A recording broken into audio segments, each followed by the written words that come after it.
دریا خان میں تجاوزات کے خلاف آپریشن زوروں پر، اسسٹنٹ کمشنر کا بغیر اطلاع کے اچانک وزٹ، دکانداروں کو وارننگ، میڈیا کی بھرپور کوریج، تجاوزات سے تنگ عوام کو ملا ریلیف کا پیغام۔ اسسٹنٹ کمشنر کی زیر نگرانی صفائی، ترتیب اور قانون کی عملداری کا عزم۔ مستنصر بروکھا اور رانا محمد اسامہ اور ظہیر شیخ کی ویڈیو کوریج میں دیکھیے ایم سعید بشارتی کی یہ رپورٹ۔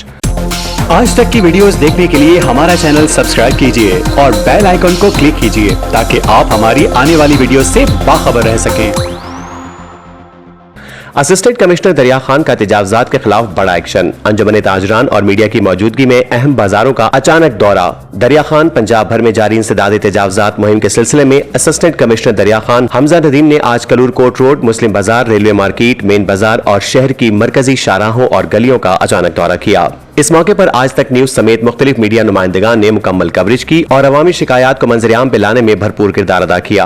اسسٹنٹ کمشنر نے دکانداروں اور ریڑی بانوں کو واضح ہدایت کی کہ تمام ریڑی بان فوری طور پر ریڑی بازار ڈاک بنگلہ روڈ پر منتقل ہوں اور تمام دکاندار حضرات اپنا سامان شٹر کے اندر رکھیں۔ خلاف ورزی کرنے والوں کے خلاف قانونی کارروائی عمل میں لائی جائے گی۔ اس وزٹ کے دوران انجمن تاجران دریا خان کے صدر غلام علی انصاری اور جنرل سیکرٹری ملک نذیر بھی ہمراہ تھے، جنہوں نے انتظامیہ کے ساتھ مکمل تعاون اور مشاورت کا یقین دلایا۔ اسسٹنٹ کمشنر حمزہ ندیم نے انجمن تاجران سے گفتگو کرتے ہوئے کہا، انشاءاللہ آئندہ بجٹ میں ریڑی بازار کے لیے چھت کی تعمیر، پینے کے صاف پانی کی فراہمی اور دیگر شہری سہولیات شامل کی جائیں گی تاکہ ریڑی بانوں کو بہتر اور منظم روزگار کا ماحول ملے۔ اس موقع پر عوامی اور کاروباری حلقوں نے تجاوزات کے خاتمے کے لیے انتظامیہ کی کاوشوں کو سراہا اور امید ظاہر کی کہ یہ مہم بلا امتیاز اور تسلسل کے ساتھ جاری رہے گی۔ مزید خبروں اور نیوز اپڈیٹس کے لیے دیکھتے رہیے آج تک، خبر سچ کے ساتھ۔